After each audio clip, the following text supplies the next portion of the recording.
जय मित्रांनो, स्वागत आहे आपलं द गुरुजी यूट्यूब चॅनलवर। मित्रांनो, सध्या टी परीक्षेमध्ये जे काही ह्या ठिकाणी बघा परिसर अभ्यास आणि सामाजिक शास्त्र भूगोल जो विषय असतो बघा, भूगोल विषय, तर त्या भूगोल विषयावर आधारित सध्या प्रश्न तुम्हाला विचारले जातात।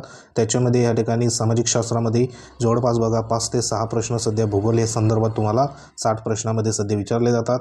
आणि या ठिकाणी जे काही परिसर अभ्यासामध्ये तुम्हाला माहिती आहे की पेपर 1 मध्ये सध्या बघा परिसर अभ्यास असतो आणि त्याच्यामध्ये भूगोल विषयासंदर्भात तुम्हाला 2 ते 3 प्रश्न सध्या बघा विचारले जातात।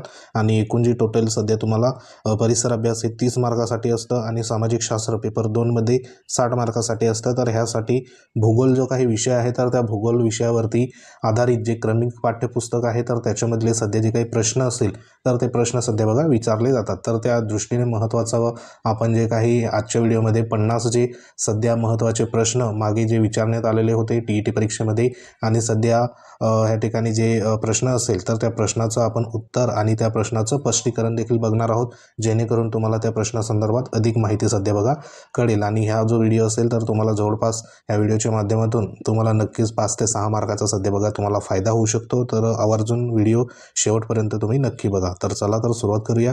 तर इथं बघा प्रश्न आपण बघतोय, तर प्रश्न क्रमांक पहिला, तर बघा पृथ्वीची सरासरी व्यास किती आहे।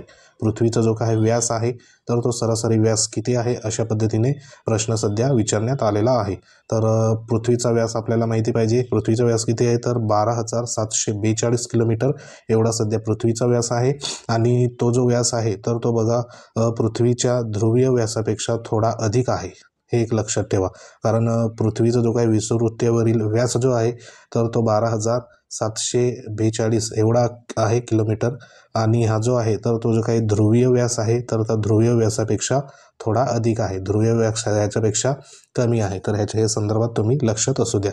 तर पुढचा प्रश्न आपण बघूया, प्रश्न क्रमांक 2। प्रश्न क्रमांक 2 बघा, पृथ्वीवरील सर्वात लांब पर्वत शृंखला कोणती आहे। जी काही पर्वत शृंखला आहे तर ती पर्वत शृंखला सर्वात लांब ह्या ठिकाणी पृथ्वीवरती कोणती आहे तर जी काही ॲडिस पर्वत शृंखला आहे तर ती ॲडिस पर्वत शृंखला या ठिकाणी पृथ्वीवरती सर्वात बघा लांब सध्या शृंखला म्हणून ओळखली जाते। आणि ती कुठं आहे तर दक्षिण अमेरिकेमध्ये सध्या बघा आहे। आणि त्या शृंखलेचं जे काही बघा लांबी आहे तर ती लांबी किती आहे तर 7,000 किलोमीटरपेक्षा अधिक आहे। आणि ही जगातील सर्वात लांब पर्वत शृंखला म्हणून ओळखली जाते। तर ह्या संदर्भात तुम्ही लक्षात असू द्या का जी जगातील सर्वात लांब पर्वत शृंखला कोणती तर ॲडिस पर्वत शृंखला। त्यानंतर ॲडिस पर्वत शृंखला ही कुठं आहे तर दक्षिण अमेरिकेमध्ये आहे। त्यानंतर प्रश्न जर विचारला त्याची जी काही लांबी असेल तर ती लांबी किती आहे तर 7,000 किलोमीटरपेक्षा अधिक आहे। आणि ती जगातील सर्वात मोठी किंवा सर्वात लांब शृंखला म्हणून ओळखली जाते। तर ह्या संदर्भात हमखास प्रश्न तुम्हाला विचारला जाऊ शकतो। पुढचा प्रश्न आपण बघूया, प्रश्न क्रमांक 3। प्रश्न क्रमांक 3 काय आहे तर बघा, भारतातील सर्वात मोठी किंवा या ठिकाणी बघा सर्वात जो काही मोठी नदी प्रवाह कोणता आहे, सर्वात मोठा नदी प्रवाह कोणता आहे अशा पद्धतीने प्रश्न आहे। तर आपल्याला माहिती आहे की गंगा जी नदी आहे तर ती गंगा नदीचा जो काही प्रवाह आहे तर तो बघा सर्वात मोठा आहे। आणि तो जवळपास आपल्याला माहिती आहे की गंगा जी नदी आहे तर ती भारतातील सर्वात मोठी नदी म्हणून ओळखली जाते। आणि तिची जी लांबी आहे तर तिची लांबी बघा 2525 म्हणजे 2525 किलोमीटर एवढी लांबी सध्या आहे। आणि ही जी सध्या भारतातील सर्वात जी काही मोठी नदी आपल्याला लांबीच्या दृष्टीने ओळखली जाते। तर हा प्रश्न देखील लक्षात असू द्या। प्रश्न क्रमांक 4 बघूया, प्रश्न क्रमांक 4। प्रश्न क्रमांक 4 बघा, भारतातील कोणता राज्य पश्चिमेच्या दिशेने सर्वात जवळ आहे। म्हणजे जो काही भारत देश आहे, भारत देश बघा अशा पद्धतीने पूर्व असेल बरोबर, हे त्यानंतर या ठिकाणी पूर्व असेल, पश्चिम, दक्षिण आणि उत्तर। तर ह्या इथं प्रश्न काय आहे तर जे कोणते राज्य आहे का ते पश्चिमेच्या दिशेने सर्वात जवळ आहे। तर आपल्याला माहिती आहे की पश्चिमेला गुजरात आहे या ठिकाणी बघा, या ठिकाणी पूर्व तर गुजरात इथं आहे। आणि गुजरातला लागून महाराष्ट्राची या ठिकाणी सीमा आहे बरोबर।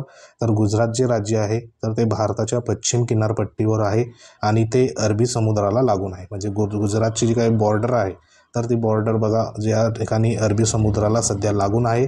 आणि हे पश्चिम किनाऱ्यावर सध्या बघा स्थित असलेलं गुजरात हे राज्य भारताच्या पश्चिमेला असलेलं प्रमुख जे राज्य आपल्याला म्हणता येईल। तर हे एक लक्षात असू द्या, गुजरात राज्य या ठिकाणी सीमेला कोणता आहे तर अरबी समुद्र सध्या बघा लागून आहे, हे देखील प्रश्न तुम्ही लक्षात असू द्या।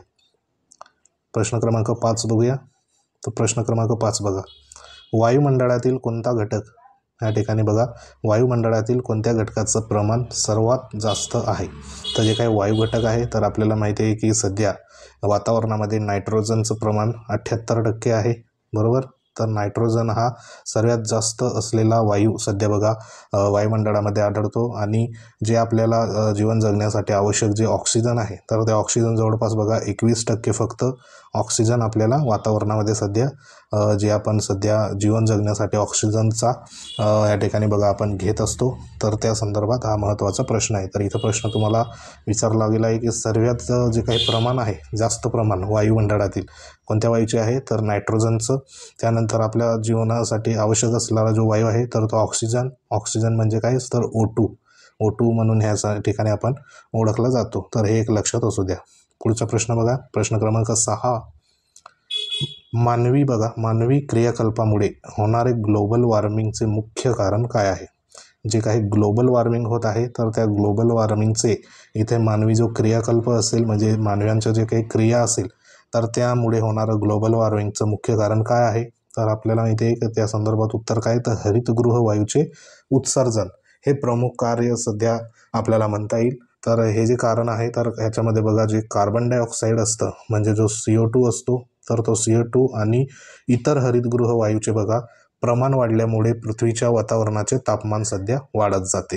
तर ह्या संदर्भात महत्त्वाचं आहे ग्लोबल वॉर्मिंगमुळे काय होतं तर जे वातावरणाचे तापमान असेल तर ते वाढत असतं. आणि ते का वाढतं तर जो कार्बन डायऑक्साईड असेल म्हणजे CO2 आणि इतर जे वायू असतात हरितगृहामध्ये तर ते त्या ठिकाणी बघा वाढ झाल्यामुळे वातावरणातील जी काही तापमान असेल तर ते तापमान सध्या वाढत असतं. म्हणून ह्या प्रश्नाचं उत्तर महत्त्वाचं या ठिकाणी आपल्याला म्हणता येईल की हरित वायू उत्सर्जनामुळे महत्त्वाचं जे काही मानवी क्रियाकल्पामुळे ग्लोबल वॉर्मिंगचं मुख्य कारण आपल्याला म्हणता येईल. प्रश्न क्रमांक 7 बघूया. प्रश्न क्रमांक 7 बघा, हिमालय पर्वत शृंखलेची उत्पत्ती कशी झाली. आपल्याला माहिती आहे की जो सध्या बघा हिमालय पर्वत आहे तर ह्या पर्वत जी शृंखला असेल तर त्या शृंखलेची उत्पत्ती म्हणजे जो काही या ठिकाणी बघा उत्पत्ती कशी झाली आहे तर बघा जे काही टेक्टॉनिक प्लेटलेट्सच्या टकरावाने सध्या ही जे काही हिमालय पर्वताची उत्पत्ती आहे तर ती सध्या झाली आहे. तर ह्याच्यामध्ये सध्या भारतीय उपद्वीपामध्ये या ठिकाणी बघा जे काही भारतीय उपमहाद्वीपाच्या टकराव युरेशियन प्लेटलेट्सशी झाल्यामुळे हिमालय पर्वताची जी काही शृंखला आहे तर त्याची सध्या निर्मिती झालेली आहे. तर ह्या संदर्भात तुम्हाला प्रश्न विचारला जाऊ शकतो. तर ही जी काही कशामुळे उत्पत्ती झाली तर हे जे नाव आहे या ठिकाणी बघा टेक्टॉनिक प्लेटलेट्सच्या टकरावामुळे हे टकराव झाल्यामुळे हिमालय जी पर्वताची शृंखला सध्या इथं उत्पत्ती झाली आहे. आणि हे जो काही प्लेटलेट्स होता तर ते कुठले होतं तर युरेशियन होतं. हे देखील तुम्ही लक्षात असू द्या, युरेशियन होतं, बरोबर. प्रश्न क्रमांक 8 बघूया. प्रश्न क्रमांक 8 बघा, भारतात सर्वात जास्त वर्षाव कोणत्या ठिकाणी होते. म्हणजे जी काही वर्षा आहे पावसाळा आपल्याला माहिती आहे की सध्या बघा सर्वात जास्त भारतामध्ये कुठे होतं तर जे काही मौसिनराम आहे मेघालय राज्यामध्ये. तर ह्या ठिकाणी सध्या भारतातील सर्वात जास्त पाऊस सध्या तिथं पडत असतो. तर जे काही मौसिनराम आहे तर हे पृथ्वीवरील बघा सर्वात ओलसर ठिकाण सध्या मानलं जातं. आणि तेथे सरासरी जे काही पावसाचं प्रमाण आहे तर ते किती पडतं तर बघा 11,871 mm म्हणजे मिलीमीटर एवढा पाऊस सध्या त्या ठिकाणी सध्या बघा दरवर्षी त्या ठिकाणी पडत असतो. म्हणून मौसिनराम हे पृथ्वीवरील सर्वात ओलसर ठिकाण देखील मानलं जातं आणि भारतातील सर्वात जास्त पाऊस सध्या इथं पडत असतो. तर हा देखील IMP प्रश्न आहे. तर हे प्रश्न जे आपण सध्या घेत आहोत तर हे संपूर्ण IMP प्रश्न असणार आहे. आणि हे नक्कीच बघा मागच्या TET परीक्षा 2013 पासून तर 2021 पर्यंत सध्या बघा विचारण्यात आलेले ह्या घटकावरती प्रश्न आहे. तर लक्षपूर्वक प्रश्न सध्या तुम्ही पाठच करून टाका. पुढचा प्रश्न बघूया. पुढचा प्रश्न बघा, पॅरिज म्हणजे काय. प्रश्न काय आहे तर पॅरिज म्हणजे काय तर पॅरिज ही एक बघा संकल्पना आहे. तर पॅरिज म्हणजे दोन नद्यांचा सध्या बघा संगम होतो त्याला आपण पॅरिज म्हणतो. जेव्हा बघा दोन नद्या एकत्र येऊन प्रवाहित होतात तेव्हा त्या ठिकाणाला संगम किंवा मग प्यारीज म्हणतात. उदाहरणार्थ बघा, इकडून ही एक नदी आली, इकडून कुठून तरी एक नदी आली, तर ह्यांचं जिथं संगम होतो म्हणजे ज्यानं ह्यांचं जिथं मिलन होतं, संगम होतं आणि पुढे एक नदी ह्या ठिकाणी प्रवाहित होते, तर हे जे ठिकाण असेल तर ह्यालाच आपण ह्या ठिकाणी बघा प्यारीज म्हणत असतो किंवा मग संगम म्हणत असतो. तर हे एक लक्षात असू द्या की दोन नद्यांचा संगमाला प्यारीज ह्या ठिकाणी जी काही कन्सेप्ट सध्या वापरली जाते भूगोलामध्ये. प्रश्न 10 नंबरचा प्रश्न बघूया. तर बघा प्रश्न काय आहे, कोणते खनिज कोळसा सापडणारे सर्वात महत्त्वाचे राज्य आहे? की कोणते खनिज कोळसा सापडणारे महत्त्वाचे राज्य आहे? जो काही खनिज आहे तर ते म्हणजे बघा ह्या ठिकाणी खनिज कोळसा सापडणारे सर्वात महत्त्वाचे राज्य कोणतं? तर आपल्याला माहिती पाहिजे की झारखंड जे राज्य आहे, तर झारखंड राज्यामध्ये सर्वात जास्त कोळसा त्या ठिकाणी सापडत असतो आणि जो काही झारखंड बघा भारतातील सर्वात मोठे कोळसा उत्पादन राज्य म्हणून देखील ओळखलं जातं. तर हे देखील IMP तुम्ही लक्षात असू द्या की भारतामध्ये सर्वात जास्त जो काही कोळसा असेल तर तो उत्पादन करणारं राज्य कोणतं? तर झारखंड हे राज्य आहे. तर हे तुम्ही एक लक्षात असू द्या. बरोबर. प्रश्न क्रमांक 11 बघूया. प्रश्न क्रमांक 11 बघा, समुद्राच्या पृष्ठभागावरील पाण्याचे बघा लवणता साधारणतः किती असते? जे काही समुद्र पृष्ठभागावर जे पाण्याचं लवण असतं, ती लवणाचं या ठिकाणी बघा साधारणतः किती असते ह्या संदर्भात प्रश्न विचारण्यात आला आहे. तर ह्याचं जे उत्तर असेल तर ते 35 PSU ह्या ठिकाणी बघा जो काही युनिट देण्यात आला आहे PSU, तर एवढं सध्या समुद्राच्या पृष्ठभागावर पाण्याचे जे काही लवण असतं तर ते असतं. आता समुद्राच्या पाण्याची जी काही लवणता साधारणतः 35 PSU म्हणजेच काय, तर 35 ग्रॅम लवण प्रति किलोग्रॅम पाण्यात असते.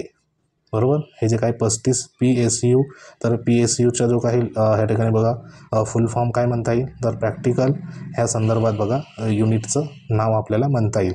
त्यानंतर 35 PSU म्हणजे काय, तर 35 ग्रॅम लवण प्रति किलो, म्हणजे प्रति किलो मागे 35 ग्रॅम लवण सध्या त्या ठिकाणी असतं. तर ह्या प्रश्नाचं उत्तर हे महत्त्वाचं होतं. प्रश्न क्रमांक बघा 12 नंबरचा प्रश्न काय, तुंगभद्रा धरण कोणत्या राज्यात आहे? तर ह्या संदर्भात बघा वेगवेगळे जे काही धरणे असेल तर त्या धरणावरती सध्या तुम्हाला प्रश्न सध्या विचारला जातो. तर संपूर्ण धरणमधले हे जे काही तुंगभद्रा धरण आहे त्या संदर्भात प्रश्न विचारण्यात आला होता. तर तुंगभद्रा धरण कुठे? कर्नाटकमध्ये आहे. आणि हे जे तुंगभद्रा धरण कर्नाटक राज्यातील बघा तुंगभद्रा जी काही नदी आहे तर त्या नदीवरती सध्या बांधण्यात आलेलं एक मोठं धरण आहे. तर हे लक्षात असू द्या. तुंगभद्रा धरण कुठे होतं? तर कर्नाटक राज्यामध्ये. आणि कर्नाटक राज्यामध्ये कोणत्या नदीवर आहे? तर जी काही तुंगभद्रा नदी आहे तर त्या नदीवर सध्या बांधण्यात आलेलं मोठं धरण सध्या आहे. आणि ह्या धरणामुळे जे काही कर्नाटक राज्यातील वेगवेगळ्या बघा डिस्ट्रिक्टमध्ये सध्या जो काही पाणी पुरवठा ह्या धरणाच्या मार्फत सध्या इतर जे काही सिंचन क्षेत्र असेल त्या ठिकाणी केला जातो. तर ह्या संदर्भात प्रश्न तुम्हाला विचारला जाऊ शकतो. प्रश्न क्रमांक 13, पृथ्वीवरील सर्वात कमी तापमान कोणत्या ठिकाणी नोंदवले गेले? जे काही तापमान आहे टेम्परेचर तर ते पृथ्वीवर सर्वात कमी कुठं बघा ह्या ठिकाणी नोंदवले गेलं, तर त्या ठिकाणाचं नाव काय आहे? तर त्या संदर्भात वॉस्टॉक स्टेशन जे आहे अंटार्क्टिका या ठिकाणी खंडामध्ये, तिथं किती तापमान आहे? तर बघा -89.2 सेल्सिअस एवढं तापमान सध्या त्या ठिकाणी नोंदवलं गेलं. म्हणजे इथं बघा मायनसमध्ये आहे आणि ते किती आहे? तर 89.2 सेल्सिअस एवढं तापमान सध्या त्या ठिकाणी नोंदवलं गेलं आहे. आणि हे जे काही महत्त्वाचं बघा 1983 साली जो काही वॉस्टॉक स्टेशन आहे तर येथे सध्या बघा नोंद झाली होती सर्वात कमी तापमानाची. तर वर्ष देखील इथं लक्षात असू द्या. 1983 साली सध्या एवढं जे तापमान आहे मायनसमध्ये सध्या इथे नोंद झालं होतं. तर ह्या संदर्भात तुम्हाला प्रश्न विचारला जाऊ शकतो. प्रश्न पुढचा बघूया. पुढचा प्रश्न काय? प्रश्न बघा, कोणत्या ग्रहाला लाल ग्रह म्हणून ओळखला जातो? हा प्रश्न आपण मागे देखील बघितला. जो लाल ग्रह आहे तर आपल्याला माहिती आहे की मंगळ जो ग्रह आहे तर त्याला आपण लाल ग्रह म्हणून ओळखत असतो. आता ह्याला लाल ग्रह म्हणून का ओळखतो? तर जो मंगळ ग्रहाचा पृष्ठभाग जो आहे म्हणजे जो ग्रह असतो तर त्या ग्रहाचा बघा हा जो पृष्ठभाग आहे तर तो भाग लाल रंगाचे असल्यामुळे त्याला आपण लाल ग्रह असं म्हणत असतो. म्हणजे ह्या ठिकाणी जर आपण निरीक्षण केलं मंगळ ग्रहाचं तर तो लाल जो काही रंग असेल तर त्याच्यामध्ये सध्या बघा आपल्याला पाहायला मिळतो.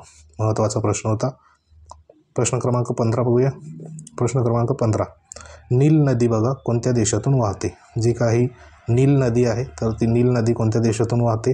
तर आपल्याला माहिती आहे की इजिप्त जो देश आहे तर त्या इजिप्त देशमधून नील नदी सध्या वाहते आणि ती कुठं वाहते तर बघा, नील नदी ही उत्तर पूर्व आफ्रिकेतील सर्वात मोठी नदी आहे आणि ती इजिप्तमधून वाहते. तर हे एक लक्षात ठेवा, आफ्रिकेतील म्हणजे जे काही उत्तर आफ्रिकेतील सर्वात मोठी नदी म्हणजे कोणती तर नील नदी आहे आणि ती कुठं वाहते तर ती इजिप्तमधून सध्या बघा वाहत जाते. तर ह्या नील नदी संदर्भात महत्त्वाचा प्रश्न इथं होता. प्रश्न क्रमांक 16 बघूया. प्रश्न क्रमांक 16 बघा, उष्णकटिबंधीय वादळे कोणत्या प्रदेशात तयार होतात? जे काही उष्णकटिबंधीय वादळे आहेत तर ते कोणत्या प्रदेशात तयार होतात? तर इथं जो काही प्रश्न असेल त्या प्रश्नामध्येच उत्तर आहे. जे काही उष्णकटिबंधीय प्रदेश असतो तर त्या प्रदेशामध्ये सध्या त्या संदर्भात जे वादळे असतात तर ते सध्या तयार होतात आणि ह्याच्यामध्ये महत्त्वाचं जे काही सहसा मोठ्या प्रमाणात ह्याच्यामध्ये नुकसान ते करू शकतात. म्हणून हे एक महत्त्वाचं बघा जे काही वादळ आहे तर ते आपल्याला म्हणता येईल, कारण ह्याच्यामुळे बघा मोठ्या प्रमाणात सध्या नुकसान ते करू शकतात. आणि ही जी वादळे आहे तर ही वादळे समुद्राच्या उष्णकटिबंधीय भागात सध्या निर्माण होतात. तर हे देखील तुम्ही लक्षात असू द्या. प्रश्न क्रमांक 16 बघूया. 17. प्रश्न क्रमांक 17, ज्वारीचे प्रकार किती? आपल्याला माहिती आहे की जी काही ज्वारी आहे तर त्या ज्वारीचे प्रकार इथं विचारले तर 2 प्रकार आहे ज्वारीचे, बरोबर.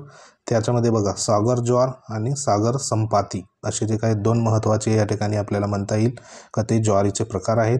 तर सागर ज्वार म्हणजे काय तर समुद्राचे पाणी वर येणे, तर सागर संपाती म्हणजे काय तर पाणी खाली जाणे. तर हे ज्वारीचे प्रमुख जे काही प्रकार आहेत तर ते आपल्याला म्हणता येईल. पुढचा प्रश्न आपण बघूया. वाळवंटी प्रदेशात कोणत्या कारणाने बघा निर्मिती होते? जो काही वाळवंटी प्रदेश असतो तर तो कोणत्या कारणामुळे निर्माण होतो? तर कमी पर्जन्य सध्या बघा असल्यामुळे वाळवंटी जो प्रदेश असतो तर तो सध्या निर्माण होत असतो आणि वाळवंटी प्रदेशात महत्त्वाचं जे काही पर्जन्य असेल तर ते पर्जन्य ह्या ठिकाणी मॅटर करत असतं, कारण इथं सर्वात कमी तिथं पर्जन्य होत असल्यामुळे तेथील जो काही प्रदेश असेल तर त्या प्रदेशामध्ये वाळवंट सध्या तयार होतात. वाळवंटामध्ये जी काही काटेरी वनस्पती असेल, काटेरी झुडपे तर त्या ठिकाणी आपल्याला पाहायला मिळतात आणि तिथं जे पाण्याचं प्रमाण बघा अतिशय कमी असतं. प्रश्न क्रमांक 19. प्रश्न क्रमांक 19 बघूया.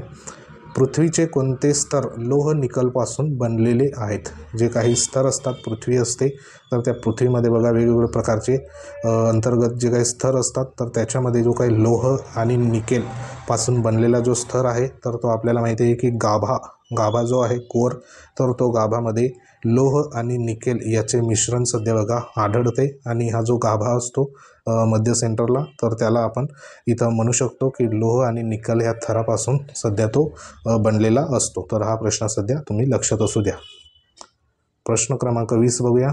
बघा सागरी प्रवाह म्हणजे काय? सागरी प्रवाह म्हणजे काय तर समुद्राच्या पाण्याचे एकसारखी हालचाल म्हणजेच काय तर सागरी प्रवाह. जो काही सागरी प्रवाह होत असतो तर जी समुद्राच्या पाण्याचं एकसारखं बघा त्या ठिकाणी सतत प्रवाहित होणारे जे आहे तर इथं बघा सागरी प्रवाह समुद्राच्या पाण्याचे सतत प्रवाहित होणारे जो प्रवाह आहे तर त्याला आपण म्हणत असतो. प्रश्न क्रमांक 21, पृथ्वीचा सर्वात बाह्य स्तर कोणता? महत्त्वाचा प्रश्न आहे. तर पपटी जो आहे तर त्याला आपण ह्या ठिकाणी पृथ्वीचा सर्वात बाहेरील स्तर म्हणजेच पपटी आणि तो बघा खडकांच्या विविध थरांनी बनलेला असतो. बाह्य जो स्तर असतो तर तो स्तर महत्त्वाचा आहे. ह्याच्यामध्ये वेगवेगळ्या खडकांचा तो स्तर असतो आणि त्याला काय म्हणतात पपटी. प्रश्न क्रमांक 22, पॅन्जिया म्हणजे काय? महत्त्वाचा प्रश्न आहे. पॅन्जिया म्हणजे काय तर पॅन्जिया म्हणजे ह्या ठिकाणी बघा पृथ्वीवरील एकत्रित जो काही महाद्वीप आहे तर त्यालाच आपण पॅन्जिया सध्या म्हणत असतो. मग पॅन्जिया हा सर्व महाद्वीप एकत्र असलेला एक महाकाय भूखंड होता जो बघा जे काही प्लेट टेक्टॉनिक्समुळे तुकड्यामुळे बघा विभाजित झालेला आहे. म्हणजे हा जो आहे तर तो एक महाद्वीप आहे आणि ह्या संदर्भात जी काही कन्सेप्ट आहे तर ती पॅन्जिया सध्या वापरण्यात येते. हे एक लक्षात असू द्या. पुढचा प्रश्न बघा, भारतातील सर्वात लांब किनारपट्टी कोणत्या राज्याची आहे? महत्त्वाचा प्रश्न आहे. भारतातील सर्वात लांब किनारपट्टी कोणत्या राज्याची आहे? तर आपण मागे बघितलं गुजरात जे राज्य आहे तर त्या राज्यातील भारतातील सर्वात लांब किनारपट्टी आहे आणि ती किती आहे तर 1600 किलोमीटर. 1600 किलोमीटर एवढी लांब सध्या बघा त्या ठिकाणी किनारपट्टी आपल्याला पाहायला मिळते. हा प्रश्न महत्त्वाचा होता IMP हा प्रश्न देखील विचारला गेलेला आहे. पुढचा प्रश्न बघा, प्रश्न क्रमांक 24. पृथ्वीच्या परिक्रमा करणाऱ्या उपग्रहाचे संख्यात्मक प्रमाण कसे बदलते? महत्त्वाचा प्रश्न आहे. तर जे काही पृथ्वीचं या ठिकाणी परिक्रमा करण्याचं जे उपग्रहाचे संख्यात्मक प्रमाण आहे तर ते कसे बदलते? तर कक्षामधील उपग्रहाचे आकृतिमान, त्यानंतर त्याचे इंधन आणि कक्षातील रोटेशनवर आधारित सध्या असतं. आणि हे जे संपूर्ण बघा प्रक्रियेमध्ये जे काही उपग्रहाचे संख्यात्मक प्रमाण सध्या बदलत असतं. मात्र बघा विविध जे काही उपग्रहांची पृथ्वीभोवती परिक्रमा वेगवेगळी असते आणि जे बघा कक्षेतल्या स्थिरतेवर सध्या अवलंबून असते. म्हणजे वेगवेगळी जी काही कक्षा आहे तर ती कक्षा बघा परिक्रमा वेगवेगळी असते आणि ती कक्षा स्थिरतेवर सध्या अवलंबून असते. तर हा एक महत्त्वाचा प्रश्न सध्या इथं विचारण्यात गेलेला होता. प्रश्न क्रमांक 25. सहारा वाळवंट कोणत्या खंडात आहे? सहारा जे वाळवंट आहे तर ते कोणत्या खंडात आहे? तर आफ्रिका खंडामध्ये सहारा वाळवंट सध्या आहे. आणि सहारा वाळवंट हे बघा जगातील सर्वात मोठे उष्ण वाळवंट म्हणून ओळखले जाते आणि ते कुठं आहे? तर आफ्रिका खंडाच्या उत्तर भागामध्ये स्थिर आहे. तर इथं प्रश्न विचारला तुम्हाला, सहारा वाळवंट कोणत्या खंडात आहे? तर आफ्रिका. तर आफ्रिकामध्ये बघा जगातील सर्वात मोठे जे काही उष्ण वाळवंट कोणते? तर ह्या ठिकाणी सहारा वाळवंट. कुठं आहे ते? तर आफ्रिका देशामध्ये बघा जे काही उत्तर भाग आहे आफ्रिका खंडाचा उत्तर भागामध्ये हे जे वाळवंट सध्या स्थिर आहे. तर हा देखील महत्त्वाचा प्रश्न सध्या इथे विचारण्यात आला होता. तर हे लक्षात असू द्या. प्रश्न क्रमांक 26. कोणत्या देशात बघा मॉन्सून हवामान आहे? दक्षिण आणि बघा दक्षिण पूर्व आशिया जो आहे तर त्या ठिकाणी अशा प्रकारचं हवामान आहे. आणि हे प्रामुख्याने आपल्याला माहिती आहे की दक्षिण आशियामध्ये आढळते, जिथे पावसाचे प्रमाण हवेच्या बदलावर आधारित असते. तर हा देखील प्रश्न महत्त्वाचा होता. पुढील प्रश्न बघूया. प्रश्न क्रमांक 27. प्राईम मेरिडियन कोणत्या ठिकाणापासून जाते? महत्त्वाचं आहे. जे काही प्राईम मेरिडियन आहे तर ते कोणत्या ठिकाणापासून जाते? तर ग्रीनविच जे आहे तर ते लंडनमध्ये आहे. तर जे प्राईम बघा मेरिडियन ग्रीनविच या लंडन येथून सध्या जात असते. आणि हा जो आहे तर हा शून्य रेखांश म्हणून ओळखला जातो. जे काही रेखांश आहे तर त्या रेखांशमध्ये शून्य रेखांश म्हणून काय ओळखलं जातं? तर जे काही ग्रीनविच आहे लंडन शहरमध्ये तर ते प्राईम मेरिडियन म्हणून सध्या आहे. तर ह्या संदर्भात तुम्ही ह्या 2 ते 3 प्रश्न सध्या इथे तुम्ही लक्षात ठेवा. कुठं आहे? तर लंडन ग्रीनविच येथे, बरोबर. आणि त्या ठिकाणी शून्य रेखांश असतो किंवा शून्य रेखांश म्हणून त्याला ओळखलं जातं. हे एक लक्षात असू द्या. प्रश्न क्रमांक 28. कोणती नदी भारतीय या ठिकाणी महत्त्वाचा प्रश्न आहे. कोणती नदी भारतीय उपमहाद्वीपाचे दुःख म्हणून ओळखली जाते? दुःख म्हणून बघा ओळखली जाते. कोणती? तर कोसी नदी. कोसी जी नदी आहे तर ती नदीला सध्या भारताचे या ठिकाणी उपमहाद्वीपाचे दुःख म्हणून ओळखले जाते. तर ह्या संदर्भात बघा कोसी नदीच्या वारंवार येणाऱ्या पुरामुळे तिला भारतीय बघा ह्या ठिकाणी द्वीपाचे दुःख म्हणून ओळखले जाते. आणि ही नदी कुठे आहे? तर विशेषतः ही बिहार राज्यामध्ये सध्या आहे. म्हणजे वारंवार ह्या नदीला पूर येतात, बरोबर. आणि हे पूर आल्यामुळे प्रत्येक जे काही क्षेत्रामध्ये सध्या बघा नुकसान त्या ठिकाणी होत असतं. आणि ही जे नुकसान आहे तर सर्वात जास्त इथे बिहार राज्यामध्ये होत असतं. म्हणूनच हिला सध्या भारतीय उपमहाद्वीपाचे दुःख म्हणून ओळखले जातं. तर हे एक लक्षात असू द्या कोसी नदी संदर्भात. प्रश्न क्रमांक 29. भारताच्या पश्चिम किनारपट्टीवर प्रमुख बंदर कोणते? भारताची जे काही पश्चिम किनारपट्टी आहे तर त्याच्यावरती आपल्याला एक मुंबई जे बंदर आहे तर हे प्रमुख बंदर आहे. तर मुंबई बंदर हे भारताच्या जे काही पश्चिम किनारपट्टीवर सर्वात महत्त्वाचं बंदर आपल्याला म्हणता येईल. कारण जे सर्व परदेशातून वेगवेगळे जे काही वाहतूक असेल, त्यानंतर दळणवळणच्या सुविधा असेल तर ह्या बंदरावरती सध्या बघा प्रामुख्याने होत असतात. म्हणून भारताच्या पश्चिम किनारपट्टीवरील हे प्रमुख बंदर सध्या बघा ओळखलं जातं. तर हे एक लक्षात असू द्या. प्रश्न क्रमांक 30 बघा, ग्लेशियर म्हणजे काय? महत्त्वाचा प्रश्न आहे. ग्लेशियर म्हणजे काय? तर बर्फाचे हलणारे थर. बर्फ जो असतो तर त्या बर्फाच्या हलणाऱ्या जो काही स्तराला आपण ग्लेशियर म्हणत असतो. आणि ग्लेशियर म्हणजे त्या ठिकाणी जे काही बर्फाचं एक प्रकारे या ठिकाणी गोठलेला भला मोठा बघा थर असतो, जो पर्वतीय भागात बघा हळूहळू त्या ठिकाणी सरकत असतो. म्हणजे एखादा बघा अशा पद्धतीने पर्वत असतो आणि ह्या पर्वतामध्ये एखादा जो काही स्तर असतो तर तो स्तर अशा पद्धतीने त्या ठिकाणी साचलेला असतो. एक प्रकारे बर्फाचा भला मोठा त्या ठिकाणी स्तर असतो. आणि त्यानंतर तो जो आहे तो पर्वतीय भागामध्ये जर हालचाल झाली किंवा उष्णता त्या ठिकाणी निर्माण झाली तर हा जो स्तर आहे तर तो हळूहळू बघा सरकतो आणि इथून तो खाली अशा पद्धतीने बघा येत असतो. त्यालाच आपण ग्लेशियर सध्या बघा म्हणत असतो. आपण जे काही दृश्य असेल तर ते एखाद्या सिरियलमध्ये किंवा पिक्चरमध्ये देखील तुम्ही बघितलं असेल काश्मीर संदर्भात. तर जो ग्लेशियर सध्या इथं जर तुटला किंवा फुटला तर खाली जो काय भला मोठा या ठिकाणी पूर देखील येत असतो. तर त्यालाच आपण ग्लेशियर सध्या म्हणत असतो. तर ही कन्सेप्ट लक्षात असू द्या. प्रश्न क्रमांक 31 बघूया. पृथ्वीचा बघा कोणता भाग सर्वाधिक घनता असलेला भाग आहे? पृथ्वीचा कोणता भाग सर्वाधिक घनता असलेला भाग आहे? तर इथं बघा पृथ्वीचा जो काही भाग आहे म्हणजे गाभ्यामध्ये सर्वाधिक घनता असलेला भाग आहे. कारण काय तर मुख्यतः त्या ठिकाणी लोह आणि निकेलपासून सध्या पृथ्वीचा जो गाभा असतो तर तो सध्या बघा बनलेला असतो. म्हणून हा सर्वात घनता असलेला भाग आपल्याला म्हणता येईल. प्रश्न क्रमांक 32.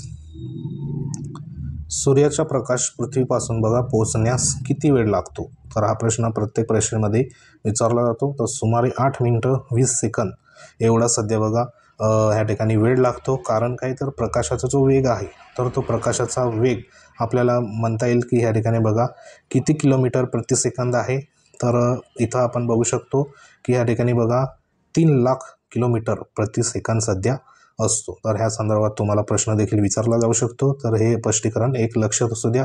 8 मिनिट 20 सेकंद एवढा सध्या बघा कालावधी लागतो पृथ्वीपर्यंत पोहोचण्यामध्ये. म्हणजे इथं सूर्य खाली पृथ्वी असेल तर इथपर्यंत येण्यासाठी किती वेळ लागतो प्रकाशाला? तर 8 मिनिटं 20 सेकंद बरोबर.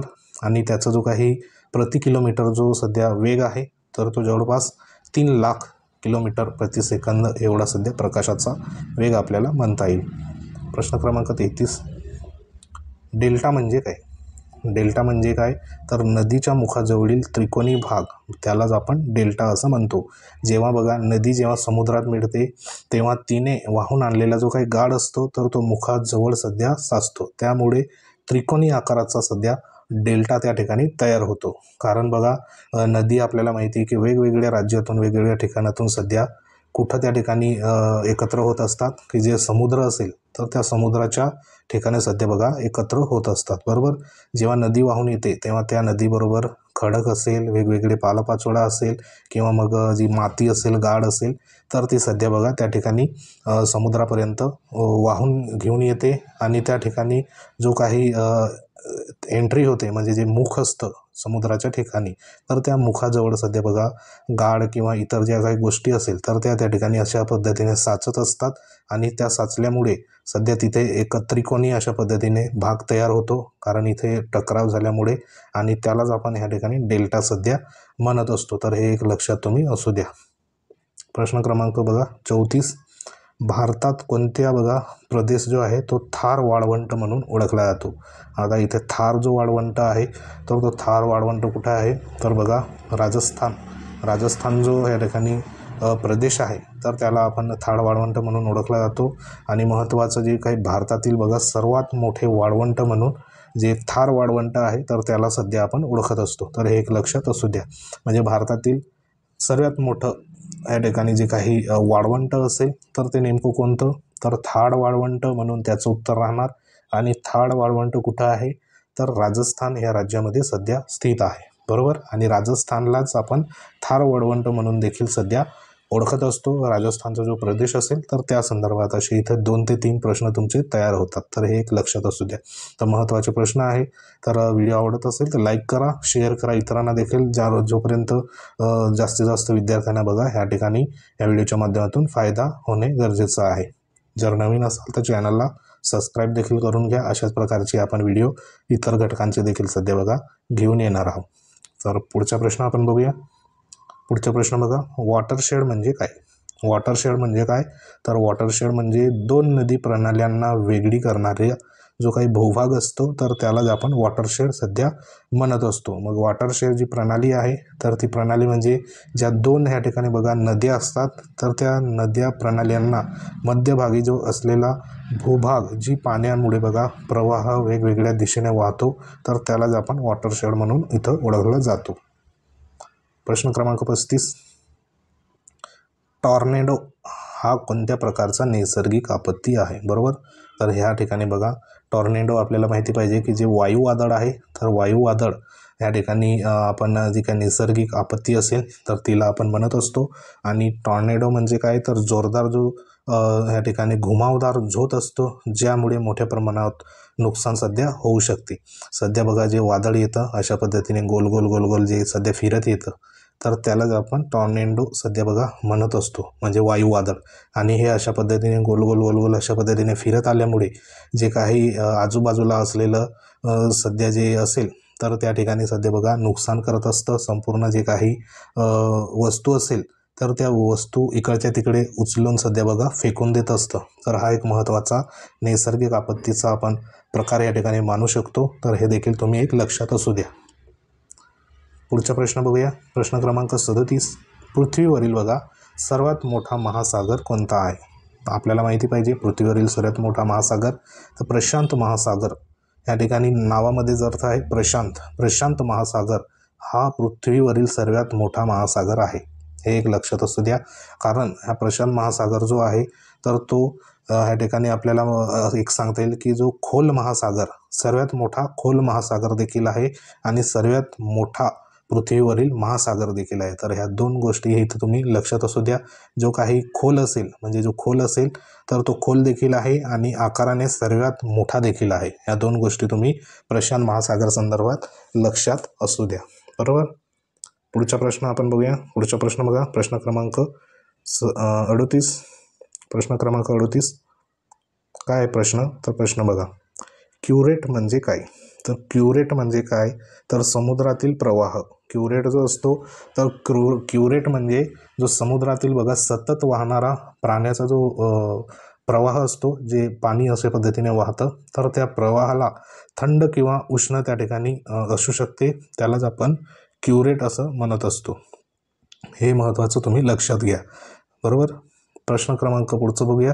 प्रश्न क्रमांक 39, भारतातील सर्वात उंच शिखर कोणते. तर हा महत्त्वाचा प्रश्न आहे. तर कांचनजुंगा किंवा मग कांचनगंगा या ठिकाणी जे काही जुंगा असेल त्याला गंगा देखील म्हणतात, बरोबर. कांचनगंगा. तर हे जे काही वेगवेगळे नावं सध्या आपल्याला पाहायला मिळतात तर लक्षात असू द्या भारतातील सर्वात उंच शिखर कोणतंही कांचनजुंगा किंवा कांचनगंगा. तर हे शिखर सध्या भारतातील सर्वात उंच या ठिकाणी शिखर आहे आणि हे शिखर बघा कुठं आहे तर जे काही सिक्कीममध्ये सध्या आपल्याला पाहायला मिळतं. तर हे तुम्ही एक लक्षात असू द्या, बरोबर. प्रश्न क्रमांक 40, ग्रीन हाऊस इफेक्ट म्हणजे काय. महत्त्वाचा प्रश्न आहे. ग्रीन हाऊस इफेक्ट म्हणजे काय, तर वातावरणातील हरितगृह वायूमुळे होणारे तापमानवाढ म्हणजेच काय, तर ग्रीन हाऊस इफेक्ट, बरोबर. कारण ह्याच्यामध्ये काय असतं की ग्रीन वायू जो असतो तर तो वातावरणात अडकतो आणि पृथ्वीच्या पृष्ठभागावर सध्या पडलेल्या ऊर्जेला परत तो अंतराळात जाऊ त्या ठिकाणी देत नाही आणि त्यामुळे सध्या जे तापमान असतं तर ते तापमान सध्या वाढत असतं, बरोबर. पुढचा प्रश्न बघूया. प्रश्न क्रमांक 41. प्रश्न क्रमांक 41 बघा ह्या ठिकाणी बघा टेक्टोनिक प्लेट्स म्हणजेच काय. टेक्टोनिक प्लेट्स म्हणजे काय, तर पृथ्वीच्या पृष्ठभागाच्या हालचाली करणाऱ्या विशाल खंडाला आपण ह्या ठिकाणी जे काही टेक्टोनिक्स प्लेट सध्या म्हणत असतो, बरोबर. तर जे काही महत्त्वाच्या पृथ्वीच्या पृष्ठभागावर असलेले जे मोठ्या खडकांचा जो स्तर असतो आणि जे खालच्या स्तराला बघा हालचालीमुळे सरकतात तर त्यालाच आपण इथे टेक्टोनिक जे काही प्लेट्स असेल तर ते सध्या म्हणत असतो. तर ही कन्सेप्ट तुम्ही लक्षात असू द्या. प्रश्न क्रमांक 42 बघा पृथ्वीवरील सर्वात मोठी प्रवाह प्रणाली कोणती. तर बघा महत्त्वाची जी काही प्रवाह प्रणाली इथं विचारण्यात आली आहे पृथ्वीवरील सर्वात मोठी, तर अटलांटिक महासागरातील गल्फ स्ट्रीम म्हणून आहे तर त्याला आपण सर्वात मोठी प्रवाह प्रणाली सध्या बघा म्हणत असतो. आणि ही जी आहे गल्फ स्ट्रीम तर ही बघा समुद्र प्रवाह अटलांटिक महासागरात सध्या वाहते आणि जो बघा उष्णकटिबंधीय प्रदेशातून उत्तर अमेरिकेच्या किनारपट्टीला गरम त्या ठिकाणी करत असते. तर हे महत्त्वाचं तुम्ही गल्फ स्ट्रीम संदर्भात तुम्ही लक्षात असू द्या. अटलांटिक महासागरामध्ये ती वाहते हे एक लक्षात असू द्या, बरोबर. आणि उष्णकटिबंधीय जो प्रदेश असतो उत्तर अमेरिकेच्या किनारपट्टीला सध्या ती गरम करत असते. तर ह्या प्रश्नाचं महत्त्वाचं इथं स्पष्टीकरण आपण बघितलं आहे. प्रश्न क्रमांक 43. तर बघा, कॅलिफोर्निया करंट कोणत्या महासागरात आहे? कॅलिफोर्निया करंट कोणत्या महासागरात आहे? तर प्रशांत महासागरामध्ये सध्या बघा कॅलिफोर्निया करंट हा प्रशांत महासागरातील वाहणारा थंड प्रवाह आपल्याला मानता येईल आणि तो उत्तर अमेरिकेच्या पश्चिम किनाऱ्यावर वाहून जातो. तर हा जो काही कॅलिफोर्निया करंट आहे तर तो थंड प्रवाह सध्या बघा प्रशांत महासागरात वाहणारा थंड प्रवाह आहे आणि तो उत्तर अमेरिकेच्या पश्चिम किनाऱ्यावर सध्या बघा वाहत असतो. तर हे एक लक्षात असू द्या तुम्ही, कॅलिफोर्निया करंट म्हणजे काय, तर त्या संदर्भात हे महत्त्वाचं प्रश्न सध्या होता. प्रश्न क्रमांक 44. बघा, रेन शॅडो म्हणजे काय? महत्त्वाची कन्सेप्ट आहे रेन शेडो. तर रेन शेडो म्हणजे काय, तर पर्वतामुळे पावसाचे प्रमाण कमी होणे, बरोबर. त्यालाच आपण रेन शॅडो म्हणतात. म्हणजे अशा पद्धतीने पर्वत असतो आणि ह्या पर्वताच्या एक प्रकारे जे काही पावसाचे प्रमाण कमी होणे, त्यामुळे आपल्याला जी कन्सेप्ट आहे तर ती रेन शेडो सध्या वापरली जाते. पर्वताच्या एका बाजूला सध्या बघा पाऊस पडतो, म्हणजे अशा पर्वत असेल तर पर्वताच्या एका बाजूला अशा पद्धतीने पाऊस पडतो, बरोबर. परंतु दुसऱ्या बाजूला पाऊस जो असेल तर तो कमी पडतो, म्हणजे ह्या साईडला असेल तर तो कमी पडतो, बरोबर. आणि याच क्रियेला सध्या रेन शेडो म्हणून सध्या आपण ओळखत असतो. तर ही कन्सेप्ट तुम्ही लक्षात असू द्या, बरोबर. प्रश्न क्रमांक 45. बघा, बायोम म्हणजे काय? महत्त्वाची कन्सेप्ट आहे बायोम. बायोम म्हणजे काय, तर विशिष्ट हवामानात आढळणारे वनस्पती आणि प्राणी समूह, त्यालाच आपण बायोम सध्या म्हणत असतो, बरोबर. तर त्याच्यामध्ये जे सध्या विशिष्ट प्रकारच्या वातावरणामध्ये आढळणाऱ्या वनस्पती आणि प्राण्याचा समुदाय, जसे की वाळवंट असेल, जंगल असेल, गवताळ प्रदेश असेल, तर त्यालाच आपण ह्या ठिकाणी जो काही बायोम असेल तर ती कन्सेप्ट सध्या वापरत असतो. तर हा प्रश्न तुम्ही लक्षात असू द्या. तर सध्या आपण आतापर्यंत जे काही महत्त्वाचे प्रश्न होते तर ते प्रश्न सध्या बघा पाहिलेले आहे. त्याचं प्रश्नाचं उत्तर तसंच विश्लेषणामध्ये तुम्हाला प्रत्येक प्रश्नामध्ये 2 ते 3 प्रश्न सध्या बघा उपप्रश्न तयार झाले असेल. तर त्या संदर्भात जवळपास आपण ह्या व्हिडिओच्या माध्यमातून तुम्हाला 150 म्हणजे 150 प्रश्न तरी आपल्याला ह्या व्हिडिओच्या माध्यमातून इथं तुम्हाला कळाले असेल आणि हे प्रश्न तुम्हाला येणाऱ्या TET CTET परीक्षेमध्ये बघा उपयोगी असणार आहे. म्हणून हे प्रश्न आवर्जून तुम्ही एकदा दोनदा सध्या बघा. हे PDF जी असेल तर ती तुम्हाला टेलिग्राम चॅनलवर देखील अवेलेबल होऊन जाईल. टेलिग्राम चॅनल आपलं द गुरुजी नावाने आहे. लिंक ह्या ठिकाणी बघा व्हिडिओच्या डिस्क्रिप्शनमध्ये देण्यात आली, तिथे जाऊन तुम्ही जॉईन होऊ शकतात. तसेच वेगवेगळ्या जे काही व्हिडिओ प्लेलिस्टमध्ये देण्यात आले आहे, बालमानसशास्त्र संदर्भात असेल, त्यानंतर परिसर अभ्यास असेल, मराठी असेल, हिंदी असेल, भूगोल संदर्भात हा व्हिडिओ आहे, त्यानंतर इतिहासाचे महत्त्वाचे टॉपिक, असे संपूर्ण आपल्या यूट्यूब चॅनलवर प्लेलिस्टमध्ये सध्या देण्यात आले आहे. तसंच ह्या व्हिडिओच्या डिस्क्रिप्शनमध्ये देखील आहे लिंक, तिथे जाऊन तुम्ही संपूर्ण व्हिडिओ बघू शकता, जेणेकरून तुम्हाला महत्त्वाचा जो काही शॉर्टमध्ये सध्या तुम्हाला फायदा नक्कीच होऊ शकतो. तर महत्त्वाचं बघा आजचा हा व्हिडिओ होता. व्हिडिओ आवडला असेल, माहिती आवडली असेल तर व्हिडिओला लाईक करा, शेअर करा, इतरांपर्यंत पोचवा. नवीन असाल तुम्ही चॅनलवर तर चॅनलला सबस्क्राईब करून घ्या. तर अशाच प्रकारच्या आपण नेक्स्ट टॉपिकमध्ये पुन्हा आपण भेटूया. तोपर्यंत जय हिंद, वंदे मातरम.